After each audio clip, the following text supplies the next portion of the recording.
Dear book lovers and reviewers, it is with great pleasure that I welcome you all to our online book review forum, Wisdom Arcadia.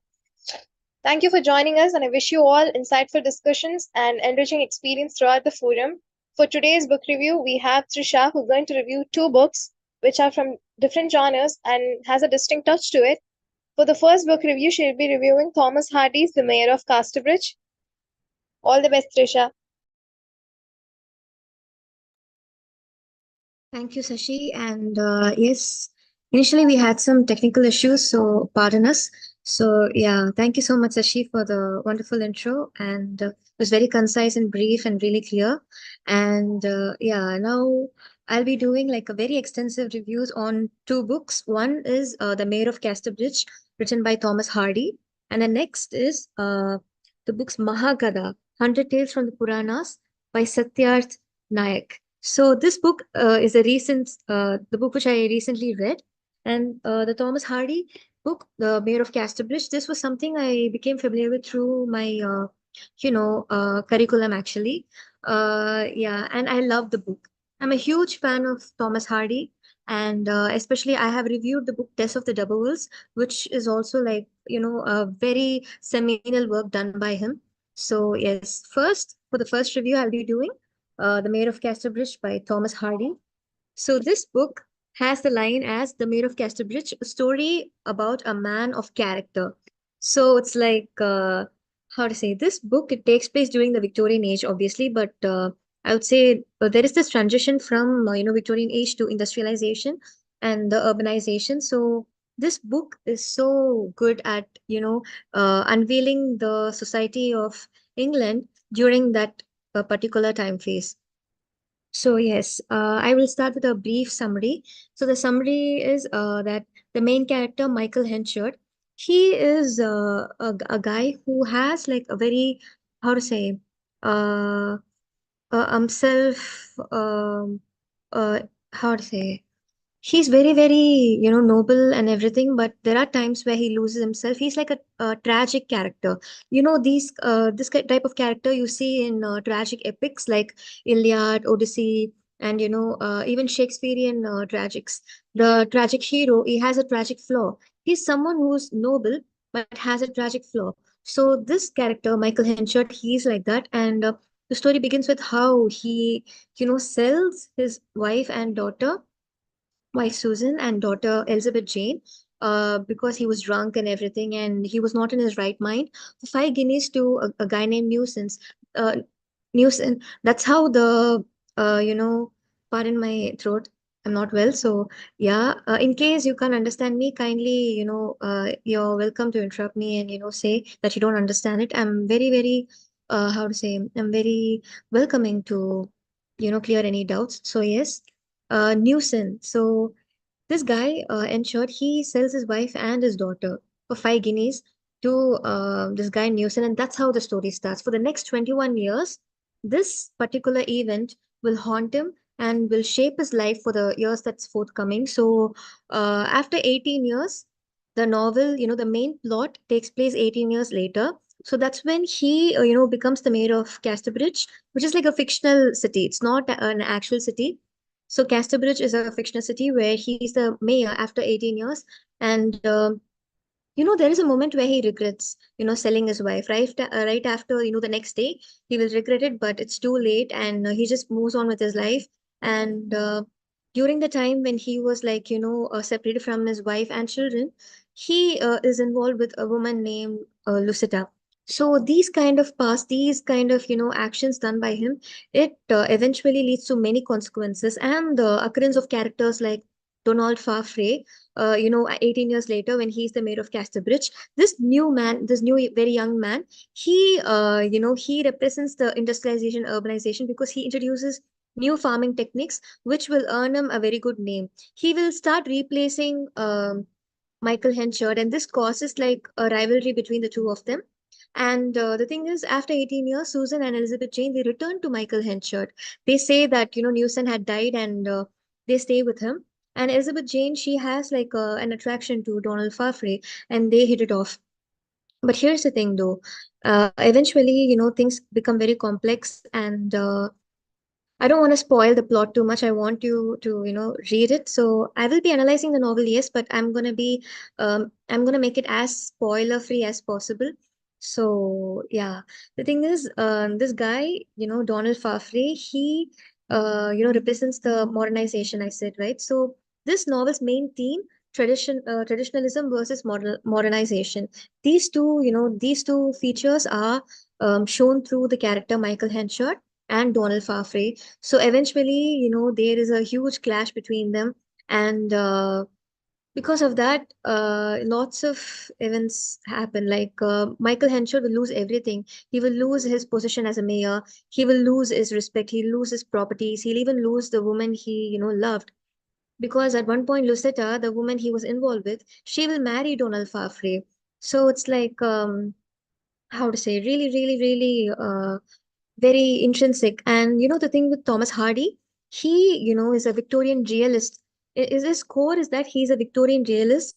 So he brings out also the realism present in the society as well as the human mind, the human psyche, and especially during the urbanization, the modern period, the human psyche was going through a lot of transitions, I'd say, and there were a lot of psychological aspects that led people to do certain things. Like there were a surge in suicides, there was surge in crime, and even those people, they felt alienation and moral decay as in they lost the sense of right and wrong and indulged in all sorts of debauchery and really questionable actions. So this book, mainly it deals with determinism versus free will.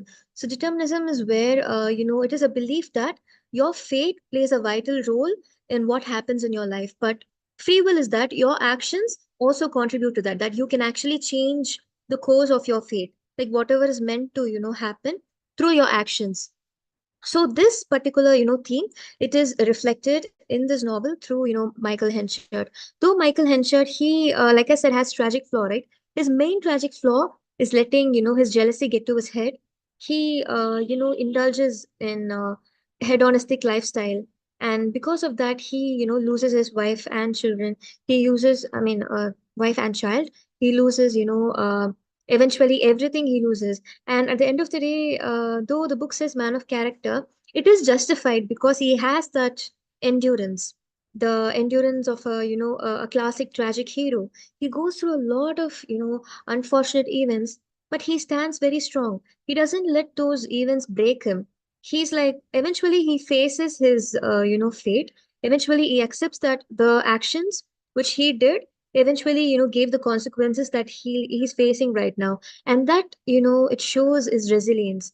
He accepts his present, and because of that he's mentally very strong, right? He's mentally very strong, and he has that you know how to say, he has that endurance in him, which gives him a character, which gives him that the how to say, the classic classification of a man of nobility. People who are noble, they have this, they have lots of, how to say, moral principles and everything. But ultimately, it is their endurance which depicts what entails. So I think this character, Michael Henchard, he displays exemplary endurance and resilience, which eventually made Hardy to give him the title Man of Character, when in fact he has his own set of flaws and everything, which can make people question why he has that title. So yeah, and then we can move on to, the symbols and, motifs. I'd say uh, Thomas Hardy is known for this. He inculcates a lot of symbolisms and, motifs to show his themes in a much more intricate way. So in that case, in this book, he has showcased, the collision, the rift between Donald Farfrae and Michael Henchard, because there is a time where they have this genuinely good rapport.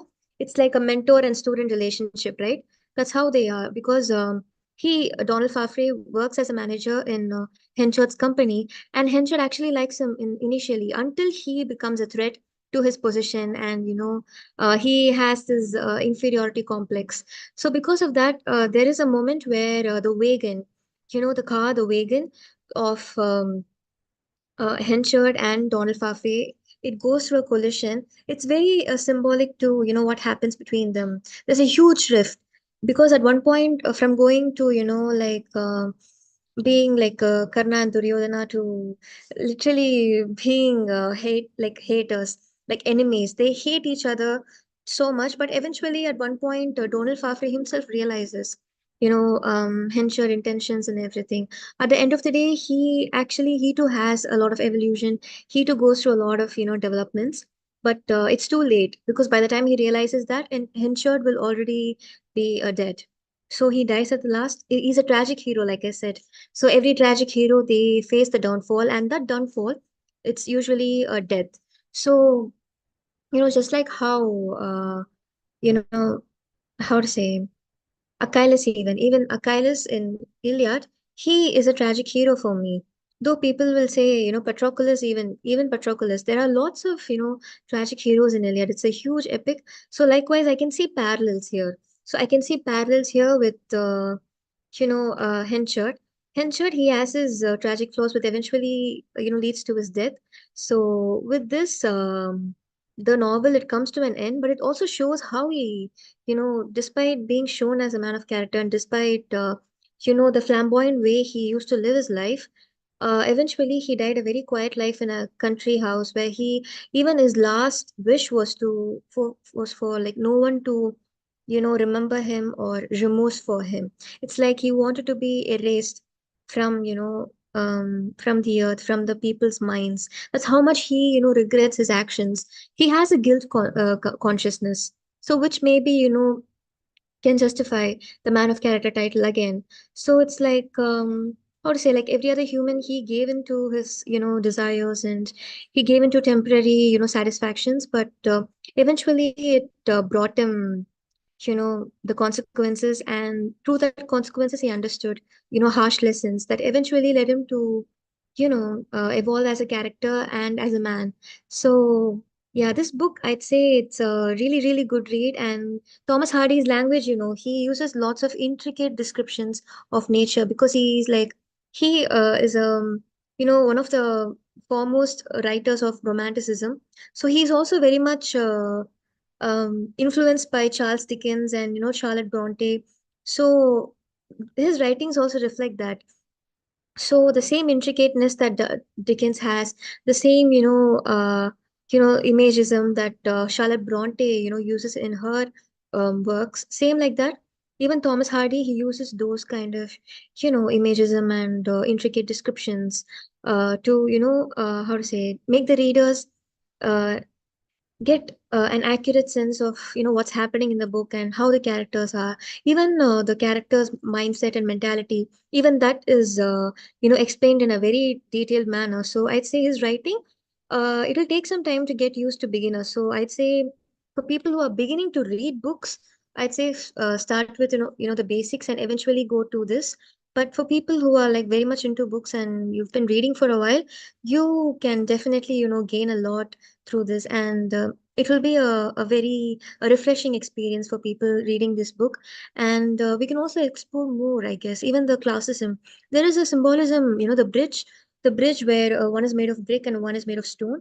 And it's like the people will be divided according to their classes. The rich can only use the one bridge, and poor people, the people who are from the lower class, the working class, they can't use that bridge. They have to use the other one. So there is a point of time where, uh, Michael ensured he actually, despite always using the brick one, he at one point goes, and walks in the stone bridge, which is a symbolism for how the tables have turned, how from being there, from being the far high, he has gone low. So that's like a very good symbolism that showcases his eventual downfall. And there's a lot of foreshadowing as well. So there is this caged goldfinch, which is a bird. Henchard will give that to his daughter, Elizabeth Jane. So there is a lot of twist here and there, but though they have a very tricky relationship, there is not much of a bond between them initially, because for Elizabeth Jane, Newson had always been the father. So here, when Henshot comes along, it'll take her a while. It'll take her years to finally, come to terms with their relationship and accept it. So, but Henchard, being Henchard, he does certain things that makes her drifter apart farther away from him. So because of that, there is a time when she marries, and that's when he gives her the bird. And that bird, it dies out of starvation, and it's implied that Henchard too died out of starvation. So there is not an explicit description on that. Just a guy named Williams. He'll be the one who will be like saying that he died. So it's like they know that Henchard had died through a third person. So we don't get to see Henchard's point of view. So even the readers themselves know through that character, and it's like a very small passage, so there isn't much to, uncover, on the death of Henchard.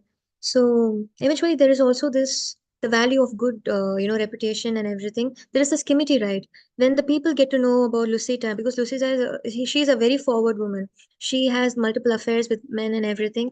So she's viewed as this very, uncouth woman, according to the Victorian standard. She doesn't follow the, whatever stereotypes or whatever rules they had for the Victorian woman. She was, always had been how to say, alienated of sorts. Though she had like properties which she inherited through questionable means, which you'll know if when you read the book.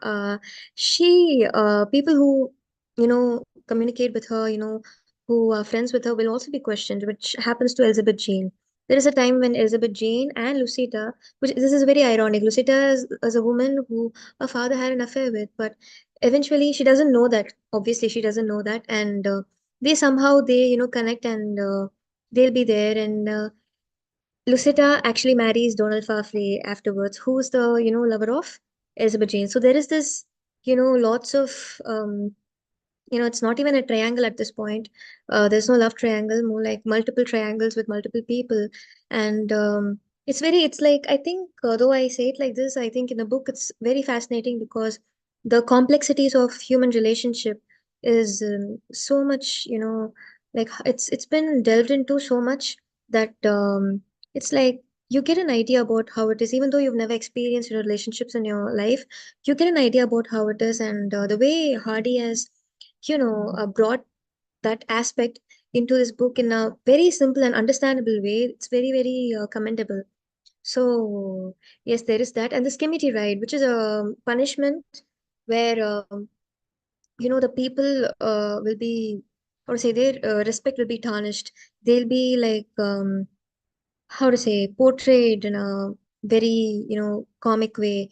And there is the skimity ride causes Lucita to, you know, um, die out of shock. Because this shows how much, despite being, the woman she was, she valued reputation. And this is also can be taken as a satire. For me, it seemed like a satire.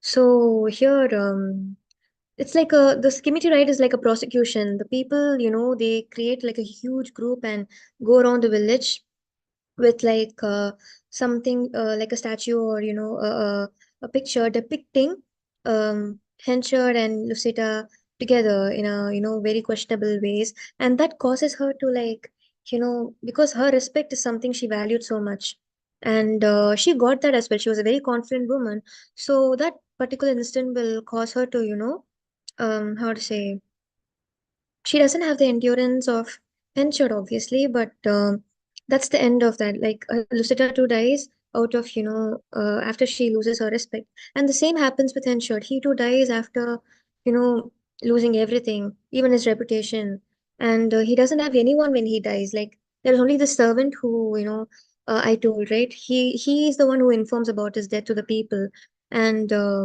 he lived a very lonely life. Like after 18 years, the 21 years, right? The 21 years, which happens, I mean, which we fast forwarded from the time when he, sold his wife and daughter. That's the time period which he lived after that incident. like only for the next 21 years he'll be alive. So yes, there's a lot to uncover. Actually, I can go deep into this because there was also rampant classism during the Victorian society, where the lower class people and higher class people were in constant conflict, and people were jeopardized and criticized, discriminated based on the class, and this caused a lot of outrage, because at one point the lower class people too started to fight back. I think this can be seen in another American. It's an American work, a Harry Ape. So there also you can see this kind of a classism conflict. I suddenly remembered that because in that eventually the character dies as well. I think that character also, he's like a tragic hero now that I think about it. But anyways, that's also a very good work. That's a very it was prescribed for my BA English literature syllabus, so, and I absolutely enjoyed it, and I'm so glad I got it for my curriculum. So Harry Heap, it is also, I think, quite similar, because it uncovers the classism and the psychological impact it has on the lower class people when they face classism like this, to this the ultimate extent. They too have self-respect, right? So how much can they take? There is a point where they break and they start to fight back. That's exactly what happens. But in here, we say that classism in a much more subtle way, because Thomas Hardy, he lived at a point of time where social critics were just starting to boom. The social critics were, I mean, it means to critique the society of that time through subtle means, like bringing in the certain aspects of the society inside the story, and just showing the people, see, this is what happens, this is what is happening in the society, and in the story the same thing happened, and this is what led to the consequences. So to show the ultimate impact of the societal aspects, those societal critics were, they played such a huge role in that. So same like that, Thomas Hardy too inculcates a societal critic, and it is in a much more subtle way, I'd say. And there are lots of modernist thinking here, lots of modernist thinking, because determinism itself is a concept that was born out of modernism. So I'd say uh, Thomas Hardy, despite being born in the Victorian society, he was a modernist thinker. I think I have said that in my last review. So, in this book, you can see the transition between Victorian society and modern period. So, there is a transition, right? You can literally see that. There is a scene where, the people will be standing around this industrial gadget, which they used to drill, the drilling machine, right? It will be like just there, and people will be watching it in, like, they'll be like shocked, but at the same time, they'll be fascinated, which shows, the the end the when industrialization started. That's when people reacted. Like, initially they were shocked and everything, but afterwards they were fascinated, they started to accept it, and it encroached on the traditional values eventually. And that happens later on, when traditionalism modernism starts replacing traditionalism, and that happens in the future. But this is like really really it's very interesting when you see how it all started. So something which was like just shock inducing, and it makes people go awestruck. Eventually that very same thing will dominate us, which is exactly what's happening right now. Without gadgets we can't imagine our life, right? So we are living in complete urbanization and modernization. So this book, being written in the late 18th century, it gives you a glimpse of, the beginning of it all. So yes, I'd say I can go further, but yeah, now this book, I'd say, for people who want to know more about, the aspects which I have said to you so far, and people who want to explore, more about the modernism, modern period, and especially the time when Victorian society was transitioning and everything. Also, this can also be used for people who are interested in psychology. There are lots of psychological aspects here, and you can even apply Sigmund Freud's psychological criticism, like psychocritical theory here. So in case of in short, his instinctual aspects were active, but his rationality, uh it disappears. At times he doesn't have emotionality, so it's like there is a imbalance and that imbalance also causes lots of consequences. We can see it as through a psychological perspective as well. So yes, with this I end the review for The Mayor of Casterbridge by Thomas Hardy. So if anybody wants to ask any questions, you are welcome to ask.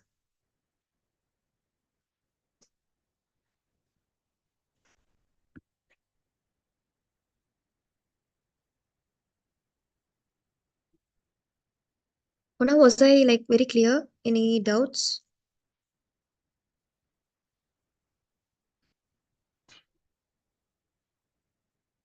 Okay, thank you, Harinath. Harinath has said he has no doubt. Okay, then. So I think as long as, whatever I conveyed here, gets understood, that's like, that's more than enough. So yes. So we can move on to the next review.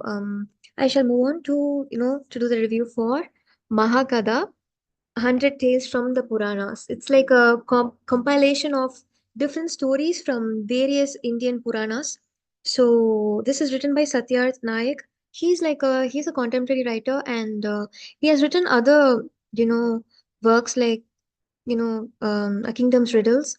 So this book is heavily inspired by Dan Brown's Demons and Angels, which is also a book I have read, and we'll be doing a review on that in future. So yes, he is also like how to say, very much influenced by mythology, and it's very very obvious in that work, Kingdom's Riddles. But this book, especially, it's appealing to me because for me, I developed a early fascination for Indian mythology, and there was a phase where I was exploring all sorts of books related to only Indian mythology, and I was absolutely, like I was just very much into it. I just kept on exploring and everything. So this book, Mahakada, it entails like a lot of, stories from various Puranas. So like, I want to give like a brief intro on Indian literature. I mean, Indian mythology in literature for that matter, because I believe Indian mythology evolved through literature itself. It originated through, people, those days orally they were transmitted, the stories, the epics, even, the great epics like Mahabharata and Ramayana were once orally transmitted to people. They weren't, transcribed or, inscribed. So it's like, how to say, though oral tradition, was rampant, eventually there was a time where they were written down, and that began the immortalization of, the Indian mythology and its aspects, and Indian literature for that matter. Indian mythology works like, I'd say Upanishads, the Vedas, they're all a part of Indian literature, ancient Indian literature. So I think there was three major periods, right? This I remember learning in Indian classical literature. So the Vedic period and the classical period comes later on, the epic period. So yeah, Vedic, epic, and classical. So the Vedic period saw the advent of the Vedas, the Rig Veda, Samaveda, Yajur Veda, and Atharvana Veda. And then there is the other works like Upanishads and everything that was during that phase. That particular Vedic period, and afterwards we had the epic period, which I think by the name itself it's very obvious. The great epics like Mahabharata and Ramayana. So these two epics came into picture, and then we have the classical period where the works of Kalidasa got more attention, like Abhinyani Shakuntalam, Meghaduta, etc., etc. I'd say likewise, these epics, these works which I have said, they are so vast. They have so many stories, so many subplots. There are like, how to say, metatextuality. It's like you can never say this is the main plot. This is the main plot. It's like there are so many an n number of stories, inscribed within that one work. So for me, reading this particular book, I'd say it was a really, really good and a very pleasurable experience because there was a time I was exploring, right?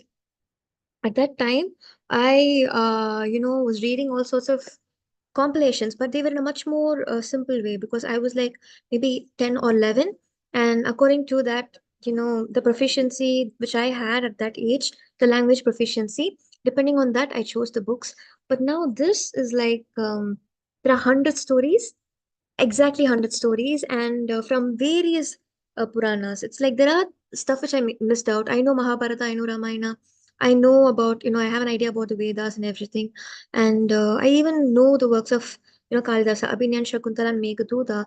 Wonderful works they are. But the Puranas, the vastness of those epics and Puranas, due to that, we might have not, actually delved into that work in a deeper way to learn more stories which were, given in those works. So this author, he did such a wonderful job with compiling all of those stories into one. And I'd say for people who are into Indian mythology and, want to explore it, and you want to, like, how to say, it shouldn't be too simple for you, but at the same time, it should be understandable. This book is perfect. This book is like very, very perfect. So this is the book Mahagada. So yeah, there are lots of stories. I would want to say, like, since I can't, just say gist of everything, I'd say what and all would be covered mostly. So first, it starts with um, like I said, the Puranas. I just start with the meaning of Purana. It's like an encyclopedia for mythology, Indian mythology, which also deals with other factors like cosmology, theology, even philosophies. So though we get to know the how to say about the Indian gods and goddesses, we also get to learn cosmology and other these kind of very intrinsic, subjects through them. So yeah, and also about the, for example, there is, Vayu and Varuna, and these are like the god of, wind, the god of rain. Through this we get to know the like Agni Bhagavan, and we have like the Bhudevi. Like because of that, we get to know the five elements of the world. So I'd say, though it is very religious, at the end of the day, it is also like very scientific as well, if you look into that perspective. So I would also like to say that there are stories that starts with the origin of creation itself. So there is a mention of that, and there are stories that also go into how the gods came into place, and how, the relationship between gods themselves. So it's like very, very interesting. So there are stories like, for example, I'd say I want to say a story. So there is a story about Brahma and Vishnu, and they have a fight as to who's the superior one out of the two. And at one point, Shiva, he starts to, say, okay, I'll give you a test. If you pass, then whoever passes that test, he's the greatest. So he becomes like a huge pillar of fire, extending to the north and to the south. It's like you know, a horizontal fire. So here he is like, how to say, he is infinite, and at one point, Brahma, what he does is he cheats. But Vishnu, he's very faithful and very honest, and he just accepts that I don't know, I can't find the end. So the test is to find the beginning and the end of the pillar. So they fail. I mean, Vishnu fails, and Brahma, what he does is he uses, a lotus flower from his head, and the lotus flower can speak. So it's like, how to say, the lotus flower will fly and go and see, and it's like, how to say, it will help Brahma cheat, and Shiva finds out, and he will banish Brahma from being worshipped. So this is like another, one of the stories, and there are also a lot of other stories, I'd say. To be honest, this story, right, where Shiva had cursed Brahma that he won't be worshipped anywhere, it is actually true. You can't find temples like that many temples, very rare. Maybe like few, you know, maybe maximum 5 or 10 temples. I mean, even that is very rare. So Brahma is not worshipped at all. And Shiva, we don't keep lotus flower for Shiva after that, because of the lotus flower, it helped Brahma, right? So because of that, it's like that lotus flower got forbidden from being a part of the rituals, done for Shiva. So there is that. And then we also get to see, the life of Krishna, and how Krishna came into, like, the several avatars of Vishnu, and the ideologies of Shiva, and other the stories of Brahma. It's like we get to know a lot about these kind of gods through these stories. And also these stories have moral value. They have so much moral value, and it's that every story teaches you something. So because of that, I'd say these stories play a very vital role in actually shaping a child's morality. For me, it helped me a lot because as a child, when I read, mythology stories, I it impacted me. It in a very good way. It impacted me in a very good way, and it molded me in a certain way. Like I have like very strict moral principles, and I still till now today, and even in future, I know I'm gonna do it. I'm carrying it forward. I always prioritize my moral principles. So there is that, and I'd say also it's like just out of pure curiosity, if you want to know about Indian mythology, and but you're a beginner, and you want to know and don't want to, how to say, there are people who want to know about things, but they feel like if they go deep into it, it's like you have to keep digging, which is which is the case with Indian mythology. But when you start with works like these, just to get to know about to have an idea, or a short, a glimpse of the various intricacies and extremities of Indian mythology in various aspects, the story wise, the characters wise, the themes wise. I think it's best for people to start with books like this, books like this that has compilations of these kind of stories from Puranas. So this teaches you a lot. Also humility. I think humility is something which doesn't come from birth. It should be nurtured. So there are stories that teach it, especially the story where how to say, in Mahabharata there is a separate portion where Krishna humbles Arjuna. Like he says to Arjuna, he shows his cosmic form, and when he shows him the ultimate truth, it humbles Arjuna, and he's like how to say, he gets he though he's a great warrior, there are glimpses of pridefulness. He's very prideful and arrogant at times, but during the Kurukshetra war, you see characters going through so much psychological evolution and changes. So it's like how to say, it's like it teaches you a lot. Like Mahabharata itself, if I'm going to talk about it, um I'd say it's like universally appealing, right? It has no character is completely good or completely bad.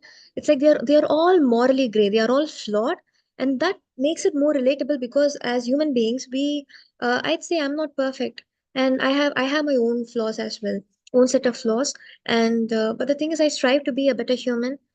Same likewise, I think most of us we pursue to be our best version, and so that's why I think this work, this epic Mahabharata, it appeals to people like that, and it impacts us. So also the people who have never thought like that, it gives them that perspective. So it gives new perspective. At the same time, it changes perspective. So it's like how to say, for me, for people to develop a good sense of intuition, or even some semblance of knowledge on psychology and human morality and manners and discipline. I think people should definitely read these epics. I will definitely recommend these kind of works over, I'm sorry to say, but non-fiction. I'm not a fan as well, and especially now that I've been exploring classical literature and everything, and especially works like this, I'd say, especially last time I had reviewed Dostoevsky's the Karamazov brothers, and there as well, we have seen hedonism and atheism and different philosophies being in conflict with each other through the characters, the three brothers, and we have seen the consequences and everything. We saw the moral decay, we saw the impact of religion. These kind of things, these kind of books, though there are stories, they teach a lot more, and they're a lot more how to say, I think they're a lot more fascinating than the average non-fiction books. So yeah, I think for people who want clarity in life, who want to better yourself, it's better you read classical literature, or even compilation books like this that gives you stories from those classical literatures in a much more abridged way, or in a way which you can understand easily. So I'd say this book is a solid 10 for me because I have a soft spot for compilations because that's how I got into mythology through reading compilations about, gods and demons, about the war of gods and demons, the war between the Great War, where they were churning the, Amrita in the ocean of milk. Those kind of stories and all, it plays a huge role. So I'm like, I'm very, very, though I might be a little biased personally, but though from the bottom of my heart, even generally, if I have to say, this book, it is very, very ideal for beginners and for people who want to like explore Indian mythology, you can definitely go for this. So this book, it also deals with, other aspects like it explains the time space concept in Indian mythology, where we have like, for example, one day in Earth, it's like how to say 100 years in heaven. 100 years in heaven, it's like one day there. So it's like there is this dilation, right? And we have studies like that shows the time space dilation. People who time travel away from the earth, they will stay young, and when they come back the people will grow. I think we've seen this in Interstellar. For people who are like science fiction fans, I think they'll know. In Interstellar we have seen that. So I'd say even science and the yugas, the four yugas, Satya Yuga, Treta Yuga, Dwapara Yuga, and Kali Yuga. Now we are in Kali Yuga, right? And this book literally ends with saying the end of Dwapara Yuga, which ended when Krishna, right? Krishna, an avatar of Vishnu, got killed. So that's when it literally ends on the note that Dharma will stand only on one leg. So Dharma is represented with a bull, with a picture of a bull. So in Satya Yuga, the first Yuga, there will be four legs. In the second Yuga, Treta Yuga, there'll be three legs. In the Dwapara Yuga, there'll be like two legs, and in Kali Yuga, only one leg, which shows the percentage of Dharma. So I'd say this, book, it deals with cosmology and very, very intrinsic scientific theories as well.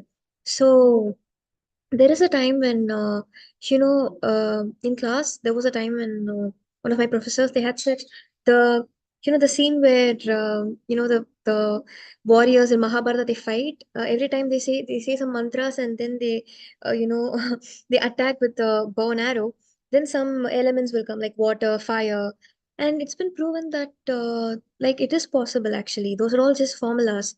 Those are actually formulas. So that blows my mind. So there are lots of, scientific advancement of our ancestors that can be seen in these kind of ancient works and scriptures. So I'm so glad that this author Satyarth, he had brought those stories to notice, to attention. Though he hasn't given the complete, in-depth story, this itself is enough to, give the awareness. People are not even aware these days about these. So I think it's a wonderful initiative and wonderful work done by Mr. Satyarth. So I would like to recommend this book to, like I said, all the beginners and people who want to explore Indian mythology. So yes, with this, I end my review of Mahagada, 100 Tales of 100 Tales from the Puranas. So yes, right now we are at the end of the session. So do you want to ask anything? Like, is there something you want to know more about? Sure, Tejasvi, yes. Tell me. Um, uh, while I was listening to your second review, I noticed that you mentioned a word called, or like adjective called intrinsic. I Yes, wasn't intrinsic. sure. Sorry, I wasn't It's sure okay, it's about it, okay. and I couldn't understand it properly. Though, can you like modify it? Interesting. The meaning of intrinsic means just very simply just delving deep into it.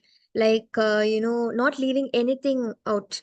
Like just going, like you dissect as much as you can. Dissecting, you mean, right? I mean, you know the meaning, right? Like to, how to say, dig deep, deep, deep. And, when uh, even intrinsic means rereading a lot. When you reread a book a lot and, you do, very, how to say, very intense research on it to know more about it. There are certain aspects which we leave out. when we first read. And when you read the second time, there are things which you might notice, oh, I didn't notice this when I read first. So that's like, that's intrinsic. You are doing intrinsic reading. So this intrinsic word, it means to like completely delve into something as much as you can. So yes, it can also mean complexities, and bringing out the complexities as well. It could also mean that. You're welcome. And thank you so much for coming forward and, asking that out. And I'm so glad to answer it as well. So, yes, now I would like to, invite Sashi. You can take over, Sashi. Thank you.